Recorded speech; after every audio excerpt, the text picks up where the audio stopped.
ముఖ్యంగా ఏంటంటే మీరు దేవాదాయ శాఖ మంత్రి అయ్యాక మేడారంకి 150 కోట్లు రిలీజ్ చేయడం జరిగింది. ఎలా చూస్తారు?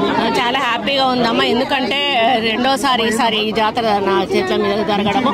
ఒక ఎండోమెంట్ మినిస్టర్ గా ఈ రోజు సరస్వతి పుష్కరాలు చేశాము. రేపు గోదావరి పుష్కరాలు రాబోతున్నాయి. మళ్ళీ సంవత్సరం కృష్ణా పుష్కరాలు రాబోతా ఉన్నాయి.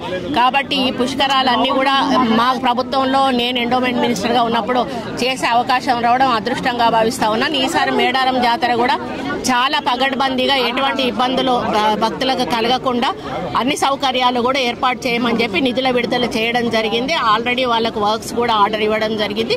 వర్క్స్ ఆన్గోయింగ్ లో ఉన్నాయి. కాబట్టి మాకు జాతర కంటే అడ్వాన్స్ గానే పనులు కంప్లీట్ చేయడం జరుగుతుంది.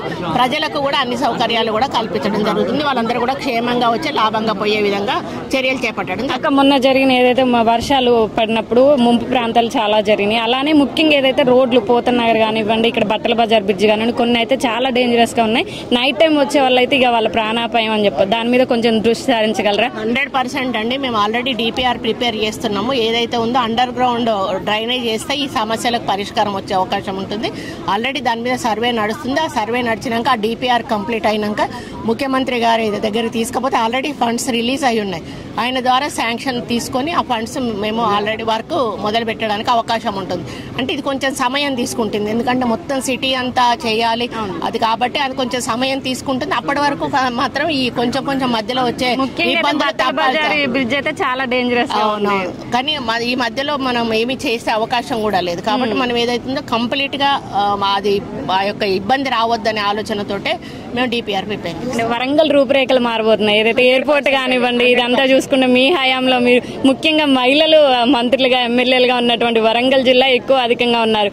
ఇలానే రూపురేఖలు మారబోతున్నాయి. మీకు ఎలా అనిపిస్తుంది? చాలా హ్యాపీగా ఉందండి. ఎందుకంటే ఎన్నో సంవత్సరాల కోరిక ఎయిర్పోర్ట్ అనేది ఈ రోజు మేమున్నప్పుడు తీరడం అనేది అది చాలా హ్యాపీగా ఉంది. టెక్స్టైల్ పార్క్ రావడము కానీ, ఇప్పుడు టెక్స్టైల్ పార్క్ ఒక పక్క డెవలప్ అవుతుంది. ఇప్పుడు ఈరోజు ఎయిర్పోర్ట్ వచ్చినట్టయితే ఇంకా ఇండస్ట్రీస్ కానీ ఇంకా కంపెనీస్ కానీ మనకు వచ్చే అవకాశం ఉంటుంది. దాని ద్వారా మనకు ఉపాధి కలిగేటువంటి అవకాశం ఉంటుంది. ఉద్యోగాలు కూడా నిరుద్యోగులకు, పిల్లలకు, యువతకు వచ్చే అవకాశం ఉంటుంది.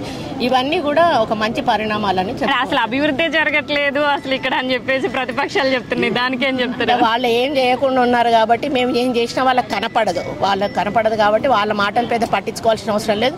ప్రతిపక్షాలు ఎప్పుడు కూడా విమర్శించడానికే ఉంటాయి, సలహాలు ఇవ్వడానికి ఉండవు. కానీ కాంగ్రెస్ ప్రభుత్వం ప్రతిపక్షంలో ఉన్నా కూడా సలహాలు ఇస్తుంది. కానీ వేరే వాళ్ళకి ఆ యొక్క విఘ్నత లేదు. దానికి మనం ఏం చేయలేము. కొండ ఫ్యామిలీ అంటేనే కొండంత అండగా వరంగల్ ప్రజలు భావిస్తూ ఉంటారు. ఎక్కడున్నా సరే మీరు ఆ క్రౌడ్ కానివ్వండి, ఆ పబ్లిక్ మీతో ఏదైనా చెప్పుకోవడానికి కూడా చాలా మంది వస్తుంటారు. అంటే వాళ్ళకు ఒక నమ్మకం అండి, మా దగ్గరకు వస్తే పని అవుతుంది అనేటువంటి నమ్మకం కాబట్టి వాళ్ళు వస్తారు. మేము అందులో అయ్యే పని 100% చేస్తాం. కాని పని ఏదన్నా ఉంటే కాదు అని ముందే చెప్తాం. అందుకే వాళ్ళకు ఒక నమ్మకం, వీళ్ళ దగ్గరికి వెళ్తే 100% అవుతుంది, కాకపోతే కాదు అని చెప్తారు. అలా మేము అందరిలాగా తిప్పుకోము 10 సార్లు. చాలా